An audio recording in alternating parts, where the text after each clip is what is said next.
नाज़रीन किराम अस्सलामु अलैकुम वरहमतुल्लाहि वबरकातुह। आज हमारे पास में हमारे हाजी सब्बू साहब हैं। उन्होंने एक वीडियो भेजी जो काफ़ी सोशल मीडिया पर वायरल है। मुझे देख कर के बड़ा अफसोस हुआ कि उस ज़माने में कि जहाँ पर के दीन से लोग कोसों दूर हो चुके हैं, उस वक्त इस तरह से बेबाकी के साथ बेसरोपा बातें कौम के दरमियान में रखना और बयान करना, इससे आखिर वो चाहते क्या हैं? आप ये वीडियो देखें पहले आप। और कुर्बानी की बारी आती है तो इनसे बड़ा हाजी कोई नहीं होता। कुर्बान करने के लिए जो है वो तैयार है, क्योंकि माल का पैसा लगना है। और आप कुर्बानी करने के लिए 10 जानवर, 50 जानवर, 20 जानवर जो है एक एक बंदा, एक एक फैमिली करती है। तो पहली बात यह है कि जो शख्स नमाज नहीं पढ़ता, पूरी जिम्मेदारी से कह रहा हूं कि उसकी कोई कुर्बानी नहीं है। यानी जो बेनमाजी उसकी कुर्बानी कबूल नहीं है, उसकी कुर्बानी अल्लाह के यहां कबूल ही नहीं है। वो कुर्बानी लिखी ही नहीं जाएगी जो नमाज नहीं पढ़ता। उसके लिए नमाज जो है वो फर्ज थी, उसने फर्ज छोड़ दी। कुर्बानी तो एक सुन्नत है ना। यहां पर लोगों को हक क्यों नहीं बताया जाता? कुर्बानी के फजाइल बताए जा रहे हैं, कुर्बानी के जानवरों की खालों के लिए जो है वो मुहिम चल रही है, लेकिन कभी यह नहीं बताया जा रहा कि कुर्बानी करनी है तो पहले अपने आप को तैयार कीजिए। वो मेरा रब और उसका रसूल मोहम्मद करीम सल्लल्लाहु अलैहि वसल्लम कि जिसने कुर्बानी के जानवर के मुतालिक बताया कि जानवर कैसा होना चाहिए, उसकी क्या खूबी क्या खुसूसियत होनी चाहिए, और जो जानवर ज़िबा कर रहा है उसके ऊपर कोई इंप्लीमेंट नहीं है, उसके ऊपर कोई तो देखा आपने ये जो आपने इनको सुना, अच्छी टोपी लगाए हुए हैं और सवाल जवाब की ये महफिल है और ऐसा लगता कि पाकिस्तान के हैं शायद। तो वो बार बार जो बेचारा एंकर है वो बार बार पूछ रहा है, उसके हलक के नीचे कोई नहीं उतर रही। क्या जो नमाज नहीं पढ़ता हो तो क्या उसकी कुर्बानी नहीं होगी? तो बड़ी जिम्मेदारी के साथ में, कोई दलील नहीं, कोई आयत नहीं पढ़ करके सुनाई, कोई हदीस पढ़ करके नहीं सुनाई। पढ़ के सुनाए कहाँ से? कोई हो तो पढ़ करके भी सुनाए। तो इस तरह से बड़ी बेबाकी के साथ में, हवा में लठ और बड़ी जिम्मेदारी के साथ में कह रहे हैं कि उसकी कुर्बानी कबूल ही नहीं होगी जो नमाज नहीं पढ़ता।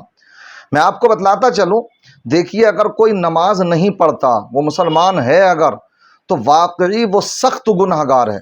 अगर इस वजह से नहीं पढ़ता कि नमाज की फर्जियत का इनकार करता तो ईमान से भी खारिज हो जाएगा। लेकिन अगर गफलत का शिकार है फिर नहीं पढ़ता है तो वो गुनाह कबीरा है, उसका एक अलग गुनाह है। और ऊपर से कह रहे हैं कि कुर्बानी करना सुन्नत है। कुर्बानी करना सुन्नत नहीं है। सुन्नत इसको सिर्फ इस वजह से कह दिया जाता है कि ये सुन्नत से साबित है, लेकिन ये वाजिब है और वाजिब का तर्क गुनाह है। अगर कोई नमाज नहीं पढ़ता है तो इसका मतलब क्या दूसरी इबादत को वो नहीं कर सकता? क्या फिर वो ज़कात भी अदा ना करे? क्या वो कुर्बानी भी ना करे? क्या फिर वो कोई भी इबादत का कोई भी काम ना करे? क्योंकि आपने तो यही कहा जो नमाज नहीं पढ़ता उसकी कुर्बानी कबूल ही नहीं होगी।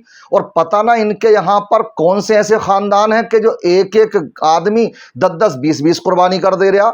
हम तो ये देख रहे हैं कि एक आदमी अपनी एक ही कुर्बानी बड़ी मुश्किलों से कर रहा है। उसे समझा बुझा कर तुम मालिक निसाब हो, तुम कुर्बानी करो, अपना वाजिब अदा करो, बड़ा उलमा समझा रहे हैं, तब जाकर के कहीं एक कुर्बानी कर रहे हैं।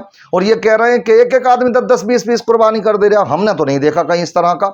तो इस तरह की बातें करके क्या मैसेज देना चाहते हैं कि ये जो थोड़े बहुत लोग कुर्बानी कर रहे हैं तो क्या इनको भी अब कुर्बानी से दूर कर दोगे? फिर करेगा कौन? नमाज़ें तुम्हारे यहाँ पढ़ते नहीं, क्योंकि नमाज़ों की तादाद तो नमाजियों की घटती जा रही है। तो शहर में अगर देखा जाएगा तो मुश्किल से 1000-2000 लोग निकलेंगे नमाजी। तो फिर नमाजी में भी क्या मुराद है हजरत की? क्या नमाजी उसी को कहेंगे जो 5 वक्त की नमाज पढ़ते हैं, या जुमा पढ़ने वाले भी नमाजी कहलाएंगे इनके नज़दीक? अगर ऐसा है कि 5 वक्त की और शायद यही मुराद हो तो फिर मुश्किल से ही थोड़े बहुत निकलेंगे जो कुर्बानी करें। समझ रहे? तो ये इस तरह का कोई शरीयत में कॉन्सेप्ट नहीं है। एक तो पहली तो बात यह कि वो गुनाह है। अगर कोई नमाज छोड़ रहा है, सख्त गुनाह है। समझ रहे हैं? बहुत सख्त गुनाह है। गुनाह कबीरा का मुर्तकिब है वो, उसके लिए बड़ी सख्त वईदें हैं नमाजों में। समझ रहे हैं? लेकिन इसका मतलब ये नहीं है कोई नमाज नहीं पढ़ता तो अगर वो कुर्बानी करे तो उसकी कुर्बानी कबूल नहीं होगी। बल्कि अगर नमाज नहीं पढ़ रहा है तो उसका गुनाह अलग मिलेगा, और इधर कुर्बानी वाजिब थी, उधर उसने वाजिब अदा नहीं करा तो उसका गुनाह उसको और अलग मिलेगा। तो ये तो और उसको धकेलते चले जा रहे हैं। समझ रहे? इसलिए इसका कोई भी کوئی بھی سروپا نہیں ہے. جو بات یہ بیان کی گئی میں نے یہ ذمہ داری سمجھی اپنی کہ میں اس بات کو بتاؤں, کہیں ایسا نہ ہو کہ لوگ جو بیچارے کرنے والے ہوں گے, تو لوگ تو آج اسی طریقے سے چھوتے پکڑتے ہیں کہ اگر ذرا سے انہیں بہانہ مل جائے, وہ کرنا تو ویسے بھی نہ چاہ رہے تھے, ادھر سے ایک ٹپیا والے یہ مولانا اور مل گئے, انہوں نے بڑی ذمہ داری کے ساتھ کہہ دیا, تو وہ بھی سوچے گا چلو نماز پڑھی نہ رہے اور ویسے بھی قبول ہوگی نہیں تو کیا فائدہ کر کے بھی. تو جو کرنے والے تھے واجب کو ادا, تو وہ ان کے اس بیان کو سن کر کے کہیں ایسا نہ ہو کہ وہ بھی دور نہ ہو جائیں. تو اس لیے ان طرح کے لوگوں کی باتوں میں آپ نہ آئیں, بلکہ نمازوں کی بھی پابندی کریں. ہاں یہ بات ضرور ہے کہ انسان اگر نمازیں نہیں پڑھتا تو اس کی جو عبادات ہوتی ہیں دیگر بھی, تو وہ بے نور ہوتی ہیں, لیکن اس کا مطلب یہ نہیں ہے کہ وہ قبول ہی نہیں ہوتی.